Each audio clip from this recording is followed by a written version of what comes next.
നടി ലീന മരിയ പോളിന്റെ ബ്യൂട്ടി പാർലറിൽ ഉണ്ടായ സംഭവവികാസങ്ങളുടെ പശ്ചാത്തലത്തിൽ വീണ്ടും വാർത്തകളിൽ ഇടം നേടിയ അധോലോക കുറ്റവാളി രവി പൂജാരി അറസ്റ്റിൽ.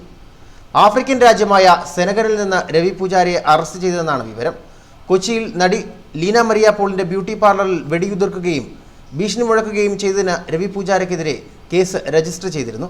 ഗുജറാത്തിലെ മറ്റൊരു കേസുമായി ബന്ധപ്പെട്ടാണ് ഇപ്പോൾ രവി പൂജാരി അറസ്റ്റിലായിരിക്കുന്നതെന്നാണ് വിവരം. മുംബൈയിലെ ചെമ്പൂരിൽ വളർന്ന് രാജ്യമൊട്ടാകെ വിറപ്പിച്ച ഛോട്ടാ രാജന്റെ സംഘമായാണ് രവി പൂജാരി അധോലോകത്തിലെത്തുന്നത്. ശ്രീകാന്ത് മാമ എന്ന രാജൻ സംഘമാണ് പൂജാരിയെ സംഘത്തിലേക്ക് ആനയിച്ചത്. 1990-ൽ സെഹാറിൽ ബാലാ സെൽട്ടെ എന്ന അധോലോക സംഘത്തെ വകവരുത്തിയതോടെയാണ് രവി പൂജാരി മാധ്യമങ്ങളിൽ ശ്രദ്ധ നേടുന്നത്. തുടർന്ന് ഹോട്ടൽ ഉടമകളിൽ നിന്നും ഹഫ്ത പിരിവ് പതിവാക്കിയ പൂജാരി 2000-ൽ ഛോട്ടാ രാജൻ ബാങ്കോക്കിൽ ആക്രമിക്കപ്പെട്ടതോടെ രാജനെ ഉപേക്ഷിച്ചു. ദാവൂദിന്റെ വിശ്വസ്തനായ ഛോട്ടാ ഷക്കീലുമായി പുതിയ സംഘമുണ്ടാക്കിയായിരുന്നു പിന്നീട് അങ്ങോട്ടുള്ള പ്രവർത്തനങ്ങൾ. 2007-ൽ ചലച്ചിത്ര സംവിധായകൻ മഹേഷ് ഭട്ടിനെയും 2009-ൽ നിർമ്മാതാവ് രവി കപൂറിനെയും ഇവരുടെ സിനിമയുടെ കഥയെ ചൊല്ലി ഭീഷണിപ്പെടുത്തിയ പൂജാരി ഈ വർഷം ഏപ്രിലിൽ മുതിർന്ന അഭിഭാഷകൻ അശോക് സരോഗിയെയും ഭീഷണിപ്പെടുത്തിയിരുന്നു. ചതിയന്മാരും കുബുദ്ധികളുമായവർക്ക് നിയമസഹായം ചെയ്തെന്നായിരുന്നു അഭിഭാഷകന് കത്ത് വഴി വന്ന ഭീഷണി. പൂജാരിയുടെ നേതാവായിരുന്ന ഛോട്ടാ രാജന്റെ വീഴ്ച 2000-ലെ ബാങ്കോക്ക് ആക്രമണത്തോടെ ആരംഭിച്ചെങ്കിലും അടുത്തിടെ രാജൻ സംഘാംഗങ്ങളെ കൂട്ടത്തോടെ പോലീസ് അറസ്റ്റ് ചെയ്ത സംഘത്തെ തളർത്തുകയും ചെയ്തു.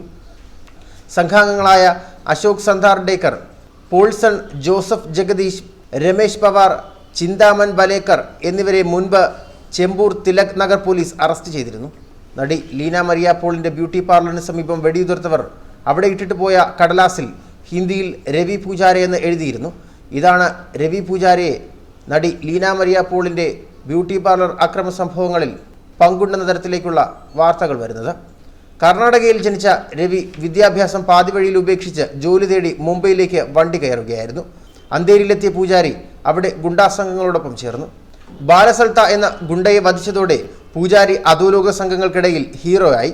പിന്നീട് ഛോട്ടാ രാജന്റെ സംഘത്തിലെത്തി. ഛോട്ടാ രാജന്റെ സഹായിയായി വർഷങ്ങളോളം മുംബൈ അധോലോകത്ത് വിലസിയ രവി പതുക്കെ ദുബായിലേക്ക് ചേക്കേറി.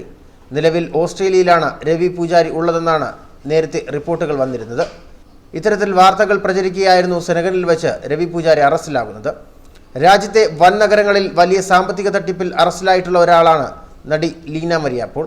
19 കോടിയുടെ തട്ടിപ്പിന് ഇവരെയും കൂട്ടാളി സുകേഷ് ചന്ദ്രശേഖരനെയും ഡൽഹിയിൽ 2013-ലാണ് അറസ്റ്റ് ചെയ്തത്.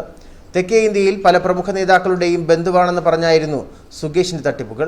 ഇയാളുടെ പേരിൽ ബംഗളൂരുവിൽ മാത്രം 70 കേസുകളുണ്ടെന്നാണ് അന്ന് പുറത്തുവന്ന വാർത്തകൾ. ചെന്നൈ അമ്പത്തൂരിൽ കാനറ ബാങ്കിൽ നിന്ന് സുകേഷ് ചന്ദ്രനൊപ്പം ചേർന്ന് 19 കോടി തട്ടിയെടുത്തു എന്നായിരുന്നു നടി ലീന മരിയ പോളിനെതിരായ കേസ്. എന്നാൽ നടി ലീന മരിയ പോളിന്റെ ബ്യൂട്ടി പാർലർക്ക് നേരെയുണ്ടായ അക്രമ സംഭവങ്ങളിൽ രവി പൂജാരിക്കും പങ്കുണ്ട് എന്ന തരത്തിലാണ് വാർത്തകൾ പ്രചരിച്ചത്. എന്നാൽ രവി പൂജാരിയെ പോലെ അധോലോക ബന്ധമുള്ളയാൾ ഇത്തരമൊരു നീക്കം നടത്തുമോ എന്ന് പോലീസിന് സംശയമുണ്ട്. വെറും കടലാസിൽ രവി പൂജാരി എന്നെഴുതി ഇടുകയായിരുന്നു. അതും സംശയമുണർത്തിയിരുന്നു. കോണിപ്പടിയുടെ അധിക മുകളിലേക്ക് അക്രമി പോയിട്ടുമില്ല. മുകളിൽ ആദ്യമുള്ളത് ഡെന്റൽ ക്ലിനിക്കാണ്. അത് കഴിഞ്ഞാണ് ബ്യൂട്ടി പാർലർ. അതിനടുത്തേക്ക് പോലും എത്താതെ ഇങ്ങനെയൊരു നീക്കം സംഘം എന്തിനാണ് നടത്തിയതെന്ന് വ്യക്തമായിട്ടില്ല. അതുമാത്രമല്ല, നടി സ്ഥലത്തുള്ള ദിവസമല്ല അക്രമം നടന്നതും. ഈ സംഭവവുമായി ബന്ധപ്പെട്ടാണ് ഇന്ത്യയിൽ രവി പൂജാരി വീണ്ടും മാധ്യമ ശ്രദ്ധ നേടിയിരുന്നത്. ന്യൂസ് ഡെസ്ക്, മലയാളി വാർത്ത.